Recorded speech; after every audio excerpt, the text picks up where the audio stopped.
नमस्कार शेतकरी मित्रांनो, नमो शेतकरी योजनेच्या आणि पीएम किसान योजनेच्या लाभार्थ्यांसाठी अतिशय आनंदाची बातमी. शेतकऱ्यांच्या खात्यावरती एकाच दिवशी पैसे जमा होणार आहे. शेतकरी मित्रांनो, आजची बातमी साधीसुधी नाही. ही बातमी थेट तुमच्या बँक खात्यात पैसे जमा होणार अशी आहे.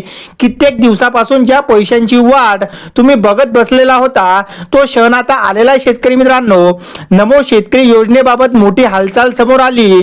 नमो शेतकरी योजनेच्या हप्त्याची तारीख आता सांगण्यात आली आहे शेतकरी मित्रांनो. आणि यावेळेस फक्त एक हप्ता नाही तर 3 हप्ते हे शेतकऱ्यांच्या खात्यावर एकत्र जमा होणार.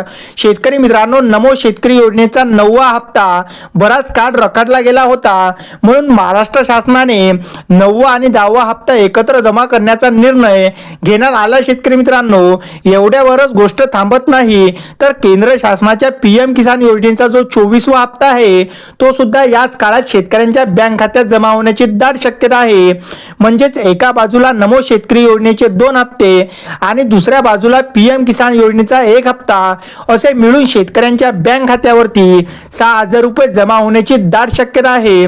पण शेतकरी मित्रांनो, ही बातमी जितकी महत्त्वाची आहे तितकाच महत्त्वाच्या यामध्ये अटी सुद्धा आहे. शेतकरी मित्रांनो, या अटींपैकी एक जरी राहिली तर 6,000 रुपये तुमच्या डोळ्यासमोर येऊन तुमच्या खात्यात येणार नाही. शेतकरी मित्रांनो, सर्वात आधी तुम्हाला 23वा हप्ता मिळाला का, त्यानंतर नमो शेतकरी योजनेचा 8वा हप्ता तुम्हाला मिळाला का, आणि ह्या जर अटी तुम्ही पूर्ण केल्या असतील तेव्हाच तुम्हाला 6,000 रुपयाचा लाभ मिळणार.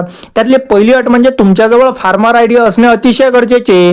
त्यानंतर बँक आधार कार्डशी लिंक असणे, म्हणजे आधार कार्ड हे बँकेसोबत लिंक असले तेव्हाच तुम्हाला लाभ मिळणार. आणि ही केवायसी पूर्ण असणे तेव्हाच तुम्ही दोन्ही हप्ते आणि जो 10वा हप्ता येणार आहे याचा सुद्धा लाभ घेऊ शकता. शेतकरी मित्रांनो, आता सगळ्यात मोठा प्रश्न, पैसे नेमके कधी शेतकऱ्यांच्या खात्यात जमा होणार. तर समोर येणाऱ्या अपडेटनुसार 3 ऑगस्ट ही संभाव्य तारीख सांगितली जात आहे. शेतकरी मित्रांनो, या दिवशी पात्र शेतकऱ्यांच्या बँक खात्यात नमो शेतकरी योजनेच्या 9व्या हप्त्याचे 2,000, 10व्या हप्त्याचे 2,000 आणि पीएम किसान योजनेच्या 24व्या हप्त्याचे 2,000 असे मिळून शेतकऱ्यांच्या खात्यात 6,000 रुपये जमा होण्याची दाट शक्यता आहे. व्हिडिओ आवडल्यास व्हिडिओला लाईक आणि चॅनलला सबस्क्राईब करायला मात्र